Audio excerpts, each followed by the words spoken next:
Hello and welcome to the channel. My name's Akiva, and today I'm going to be talking a little more Fallout 4. We saw and got quite a bit more information going through the E3 live broadcast. Since I can't be at E3, and if you're watching this, somehow I doubt that you're able to get there either, because otherwise you would have looked at the title and said, "Oh, well, yeah, I saw that earlier today." Moving on. Well, yesterday, technically. So what Bethesda did was they had a pre-show type thing going on, where they got the E3 theater all to themselves on Sunday night before E3 started. And so they did all of their announcements. And there was quite a bit. They showed Doom, they showed some Dishonored, but I'm talking specifically about the Fallout 4 that they featured. So, to go ahead and get started, just from what they showed, and they claimed it was all in-game type footage. It was all the footage that they showed was done by the game engine. So, obviously, that means that the game engine has been updated, and it now includes much better physics. So what that means is that when you dismember somebody, let's say you blow off their leg, they're not just going to flop over dead. If you blow off their leg before they lose all of their hit points, they're going to stagger and they're going to fall over in the direction that they don't have the support, where their missing leg is. Obviously, that's not true if you only blow off one leg of one of the super ant things.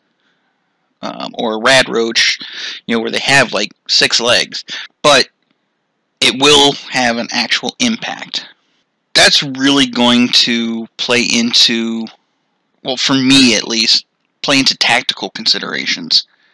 Second, and probably more important, is when the game actually takes place. The footage that they showed, that I'm actually showing in the background here, you're actually going to start before the actual bombs go off. You're going to see the Fallout world before it became the Fallout world. In this particular instance, we're going to see a little piece of Boston. They did confirm that in their little showcase. Most people had already guessed that anyway, just from the trailer, but it's good to have that confirmation. So we're going to see that little playable area pre-war in Boston, and beyond that we're going to be choosing our character, actually designing our character by using the mirror, which you can see here. Instead of having the sliders and all of that, it's now a, well, for lack of a better term, drag and drop. The interesting thing for me is that in the Fallout series, most of the time, you're playing as somebody who's lived in the vaults all your life. This is the first time that we'll get to see somebody who lived life before the Fallout world, so it'll be interesting to see how they react. When you choose your character, you design him or her, as soon as you walk away from that mirror, that's your character. The really cool thing is that if you make changes to both the male and the female character, that's going to determine how the child looks. It will take the features from you and from the mother, or from you and the father, depending on if you play male or female, and actually use that as a template to generate the look of the child. So, that being said, one of the big questions, big speculations that we had when the initial trailer dropped was whether or not the main character was voiced. Because in all of the previous Fallout games, it was a silent protagonist. You were in the head of the character, and you got to decide how that character sounded, and exact wording, and all that other stuff that was being used. But it didn't always fit, at least for me, it didn't always fit what was going on between what was in my head and how the other characters were reacting. From this little showcase, we have confirmation that even the main character is fully voiced. In addition to that, and this is something that just makes me giddy almost, Bethesda took the time to record over 1,000 popular names in order to work them into the dialogue. So if you name your character one of these, 1,000 or so names, your name will actually be spoken in the lines of the NPCs if they want to get your attention or something like that. For an individual like myself, where I name all of my characters Akiva or some variation thereof, I don't necessarily know if there's going to be any way for my particular choice of name to make it in there. But you never know. It is possible. So moving on from that. Once you get out of the vault, pretty quickly you get the dog companion. This is a dog that you can name. And more importantly, they've updated the AI for that dog companion. I know in earlier games you could get dog meat, but he wasn't exactly the most useful. In this particular instance, though, he's actually useful for combat, useful for retrieving things. He may be able to get into places that you can't necessarily get into, and either help you get into them or retrieve something for you. Either way, there's a context-sensitive command menu that you can give the dog orders, and it will actually assist you. But what do you do with all that stuff once you get it? The dog runs and gets you a tin can. The dog runs and gets you a screwdriver. What do you do with all the stuff that you normally get? Because if you remember in Fallout 3 and Fallout New Vegas, you had all this junk just lying around. Pre-war books, pots, plates, radios, all sorts of random junk.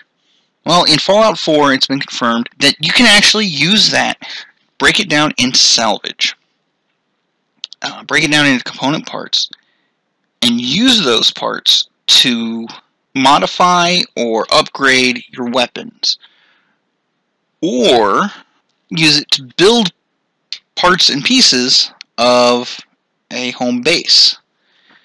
Now, according to what they were saying, all of this is completely optional. You are capable of going through and completing the storyline, which they did not reveal, but you can go through and complete the storyline of Fallout 4 without ever having to modify anything if you didn't want to.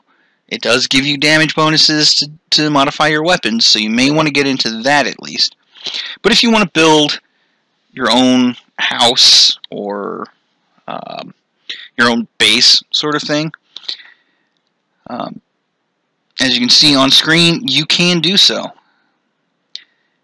Everything from, power generators and switches, turrets and terminals and walls and just everything. Now, I mentioned specifically the power generators, switches, and turrets. The reason for that is because you build a base, the game AI is going to send in raiders trying to get your stuff. So you're going to have to protect your base. Bonus to building the base and having a place to store your stuff, beyond just having a place to store your stuff, is that having a base, you're going to attract traders as well. And the traders have some of the most powerful items in the game, and this is according to Todd Howard, who presented it. The traders will have some of the most powerful items in the game, and the only way to get that is to build the base. Have the traders come to you. But they're not going to stay long if you can't protect them. So there were a few questions that I had. At one point in the demo, is that there was that chopper there. My question is that specifically for one specific mission where you climb into this chopper and you get to fly around and be all cool for one, maybe two missions? Or is it something that you can, once you unlock by doing a mission, you can actually use and call just whenever? And the reason I ask this is because during the discussion, they talked about how you can set up multiple locations for base type things, and you can actually run Brahma caravans for supplies between the different locations. If you can get that chopper, that would make things a lot easier to keep supplies, if you can use that chopper to run supplies between bases. So that'll be interesting to find out when it finally drops, if that chopper is going to be there. The other question I had, and this one relates going back to the weapons modifications, how the durability on those is handled. Is it each mod has a specific durability, or is it the overall weapon? Can I have a modified laser pistol be repaired by a non-modified laser pistol? Especially if I take the original laser pistol and turn it into a laser rifle. If it becomes a laser rifle, am I able to repair its durability with a laser pistol? I don't know. It's just a lot of little questions that we'll have to figure out as we go along. But the biggest surprise, and probably my favorite part of this whole reveal, was the Pip-Boy. So, if you get the collector's edition of Fallout 4, what they're going to call the Pip-Boy edition, you actually get a replica, a wearable replica of the Pip-Boy.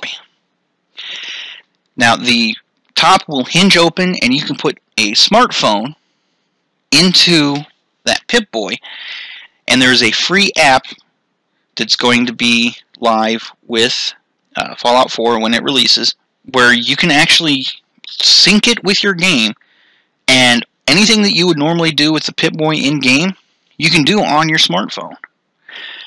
The great thing about this is it means that, yeah, you've got to take your eyes off of the TV screen, but you don't have to take time trying to go through all of those menus with the controller. A few taps on your smartphone, and boom, you go through everything in your Pip-Boy. And regardless of what edition of the game you get, whether it's the collector's edition or the regular edition, that app will still sync with your game, because that app is independent of getting the Pip-Boy itself. It's a free app. So that about wraps it up with what we've learned from just the Bethesda thing. Keep an eye here on this channel, because I've got notes for other games, including Doom and other things that will be shown throughout E3, because I am sitting here watching the live stream of E3.